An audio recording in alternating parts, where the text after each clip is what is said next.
రాబోయే ఎన్నికల్లో వైసీపీ ఓడిపోతుందన్న ప్రశాంత్ కిషోర్ వ్యాఖ్యలపై మండిపడ్డారు మాజీ మంత్రి కొడాలి నాని.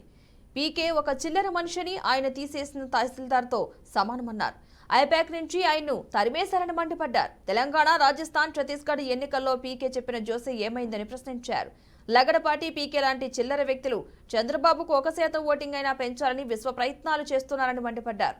బీహార్లో పార్టీ పెట్టి హడావిడి చేసి డిజాస్టర్ అయిన పీకే ఇప్పుడు డబ్బులు తీసుకుని జ్యోతిష్యం చెప్పడం మొదలుపెట్టారని ఆగ్రహం వ్యక్తం చేశారు. ప్రభుత్వం డబ్బులు కావాల్సి వచ్చినప్పుడు, ప్రజలకు అవసరమైనప్పుడు, బ్యాంకుల్లో డబ్బులు కావాల్సి వచ్చినప్పుడు మార్టిగేజ్ చేస్తారు, తాకట్టు పెడతారు, మళ్ళీ డబ్బులు కడతారు, రిలీజ్ చేసుకుంటారు. సెక్రటరియట్ అని బాబు గడి సొత్తా, చంద్రబాబు గడి సొత్తా, ఇది తాకట్టు పెట్టారు, అది తాకట్టు పెట్టారంటే వీడు పెట్టినయే పెట్టాలా? కానీ చంద్రబాబు నాయుడు పెట్టినటువంటి ఆస్తులు తాకట్టు పెట్టాలి. రూల్ ఉందా? రాజ్యాంగంలో రాసి ఉందా? పలానా ఆస్తి పెట్టాలి, పలానా ఆస్తి పెట్టకూడదు. అది ప్రభుత్వం ఇష్టం. వాళ్ళు బ్యాంకర్స్తో మాట్లాడి బ్యాంక్ వాళ్ళకి డబ్బులు కావాలన్నప్పుడు వాళ్ళు ఏదోటి మార్టిగేజ్ అడుగుతారు. ప్రభుత్వ ఆస్తి ప్రభుత్వం వాళ్ళు దాన్ని బట్టి వాళ్ళకు ఉన్నటువంటి వెసులుబాటుని బట్టి పెట్టుకుంటారు. సెక్రటరియట్ పెట్టేశారు. సెక్రటరియట్ ఎంత? 10 ఎకరాల పొలం. దాన్ని తాకట్టు పెడితే దాని విలువ ఎంత? 10 కోట్లు, లేకపోతే ఎకరం 20 కోట్లు ఉంటుంది, 2 కోట్లు ఉంటుంది, 20 కోట్ల ఆస్తి. ఒక సచివాలయమే పెట్టారా?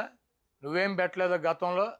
ఈ చంద్రబాబు నాయుడు అనేవాడు ఒక చిల్లర రాజకీయ నాయకుడు. ఆయన చేస్తే సంసారం, పక్కన వాళ్ళు చేస్తే వ్యభిచారం అని చెబుతాడు.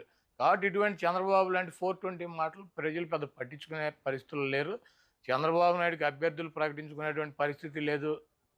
చంద్రబాబు నాయుడు అలయన్స్లో పక్కన వాళ్ళని నమ్మించేటువంటి పరిస్థితి లేదు. ఆ ఓట్ బ్యాంకు ట్రాన్స్ఫర్ అయ్యేటువంటి పరిస్థితి లేదు. నేను ఒకటే అడుగుతున్నా, చంద్రబాబుని సమాధానం చెప్పమానండి. 30 మంది పైన తన సామాజిక వర్గం 3% ఉన్న వాళ్ళకి 30 మంది కమ్మ వాళ్ళకి సీట్లు ఇచ్చాడు చంద్రబాబు నాయుడు. పవన్ కళ్యాణ్ అడ్డం పెట్టుకొని కాపులు ఓట్లు గంపగొత్తగా వేయించుకోవాలని ప్రయత్నం చేస్తున్నాడు. 20% పైన ఉన్నటువంటి సామాజిక వర్గానికి ఆయన ఇచ్చిన సీట్లు అన్నీ 24గా? ఆయన కులానికి ఇచ్చుకున్నటువంటి 30 సీట్లు ఆయన ఇచ్చేసుకున్నాడు ఆయన పార్టీలో. మరి 20% సామాజిక వర్గం ఉండి వాళ్ళ ఓట్లతో గెలవాలని చెప్పి ప్రయత్నిస్తున్నటువంటి చంద్రబాబు పవన్ కళ్యాణ్కి ఇచ్చే సీట్లన్నీ 24గా? దాంట్లో అసలు 10-14 సీట్లు తెలుగుదేశం పార్టీ పోటీ చేసినా ఓడిపోయేటువంటి డిస్పోజల్ సీట్లు ఇచ్చాడు.